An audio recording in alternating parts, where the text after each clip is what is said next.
I was the kind of person who laughed at any conversation about God. To me, life was only what I could see, touch, and explain. Faith. That was for weak people, those who needed a fairy tale to hold on to. I worked as an engineer, constantly chasing deadlines, money, and status. My routine was a machine: wake up, work, sleep, repeat. But deep down, even with all of that, I felt a void I couldn't explain. Sometimes, I'd look up at the sky and think, if there's something up there, why has it never shown itself to me? That emptiness bothered me, but I shoved it under the rug.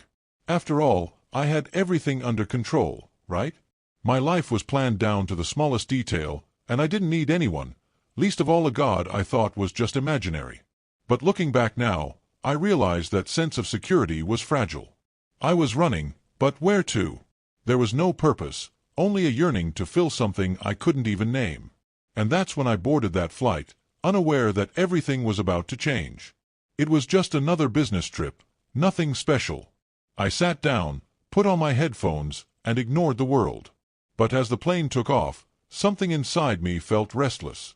It wasn't fear of flying. I'd taken hundreds of flights before. It was like a voice, one I didn't want to hear, whispering that something greater was coming. Little did I know that this moment would be the start of a deliverance I could never explain with my atheist logic. And suddenly, the plane started shaking. The plane shook so violently it felt like it would split in half. Screams, falling luggage, chaos everywhere. I, who always thought of myself as so rational, felt my heart racing, and for the first time in my life, I had no answers. The logic I so revered was useless there. As the plane plummeted, I could only think, is this it? Is it over? But amid that hell, something strange happened, a calm that wasn't mine. Between the seats, I saw a man in white walking down the aisle. I can't explain it, but he seemed detached from the chaos, as if time itself stopped just for him. He looked at me, touched my head, and I felt a peace I had never known. Then, everything went dark. I didn't know if it was a dream, a hallucination, or a miracle, but that presence of God left a mark on me. When I blacked out, something inside me already knew that this wasn't the end. I woke up to the sound of sirens and the smell of burning metal. I was alive, but I didn't understand how. Around me were wreckage and injured people, and I wasn't even scratched. At the hospital, I found a Bible beside my bed, open to John 11 verse 25, "I am the resurrection and the life." Those words hit me like thunder, but even then, my atheist mind stubbornly questioned, was it just a coincidence? Deep down, though, I felt something greater calling me. At the hospital, I stared at that Bible, feeling a mix of anger and curiosity. As an atheist, I wanted to throw that book out the window, but something held me back. John 11 verse 25 echoed in my mind, "Whoever believes in me, though he die, yet shall he live." I, who survived an accident that killed so many, began to wonder if it was more than luck, if it was deliverance. For the first time, I felt a void I couldn't explain, but one that seemed ready to be filled. The doctors said it was a miracle I was there, with no fractures, nothing at all. They didn't understand it, and neither did I. But that man in white from the plane wouldn't leave my mind. It was as if Jesus was looking at me through that verse, calling me to something greater. I fought it, telling myself it was just trauma talking, but deep down, something was beginning to change. I spent nights rereading those words, trying to find a flaw, a logical explanation. But the more I read, the more I felt God's presence surrounding me, like a hug I couldn't ignore.